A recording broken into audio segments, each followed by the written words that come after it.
El Ministerio de Asuntos Exteriores de Israel albergó al Foro Global de Combate al Antisemitismo. Expertos de todo el mundo llegaron a Jerusalén para debatir sobre la situación del antisemitismo a nivel mundial. El objetivo de los organizadores y los participantes fue debatir sobre el fenómeno y mejorar las herramientas utilizadas para combatirlo. The Global Forum for Combating Antisemitism is a forum that hosts representatives from many different countries. We have about 40 representatives, high-level representatives from 40 governments and many heads of Jewish organizations and Jewish communities. We have scholars, justices, judges, heads of NGOs, and very many people of the media that are interested and concerned about the state of anti-Semitism these days. We are gathered here for 2 days conference in order to learn, brainstorm, share commitments, hear from other representatives what their governments are doing, learn about best practices and models, and to see that anti-Semitism is not a Jewish nor an Israeli issue, it's a global issue. Uno de los tópicos abordados en la conferencia fue la manera en que los medios de comunicación árabes promueven sin tapujos el antisemitismo.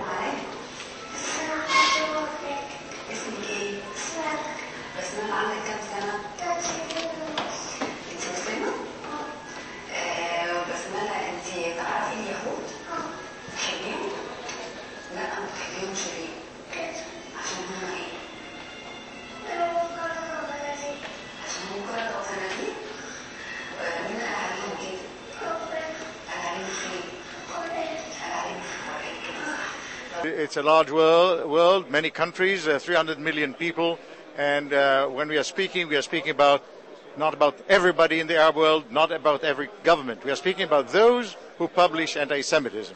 Unfortunately, it's not uncommon, and unfortunately, it's in the media, and of course that's very dangerous because through the media it may affect the young generation, and it becomes an obstacle to peace, not just a justification of terrorism now, but also an obstacle to peace in the future and to normal relations.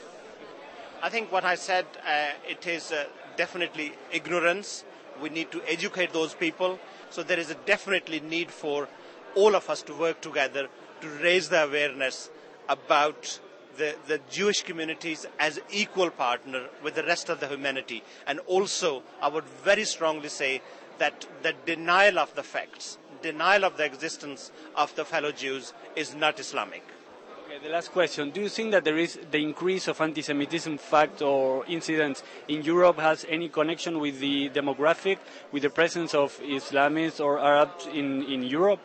Now, I'm sorry that I'm not qualified to answer that, but certainly my colleague from the Community Safety Trust will be able to answer you that. But we are monitoring within the UK. We have a responsibility to protect our all citizen be a Jews, Ahmadi, Buddhist, Hindu or Muslim. So I don't have the statistics number, but certainly the government is very active looking after and making sure no community is deprived from the basic rights.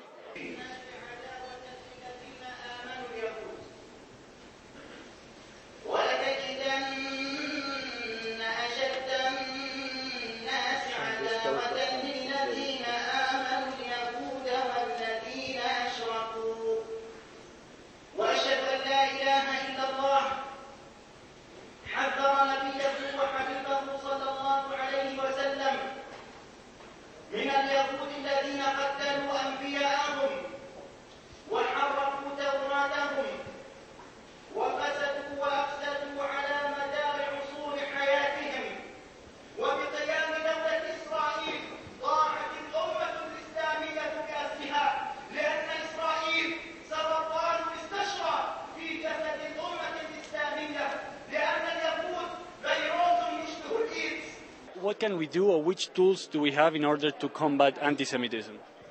Well, we can try several ways, though it's not easy to do so. Of course, first of all, exposing this literature, giving information to the general public so that the people will understand the true nature of these ugly words or attack against us as Jews, not just Israelis. Secondly, we need to have some cooperation with many states in the world, so that they will understand that this anti-Semitism is not only directed against us, but it could be a problem to them, because once it seems to be acceptable among Muslims or radical Muslims abroad, then they could have attacks against Muslims in states outside the Middle East. Thirdly, we should take legal action whenever possible against this sort of people, because in some countries denial of the Holocaust is illegal. Of course, we should create some sort of civilian body among whom there will be various experts and scholars on various fields, Jews, Christians and even Muslims, who see the world in a different way completely. They should understand, as I'm sure they will, that we should all see ourselves as human beings.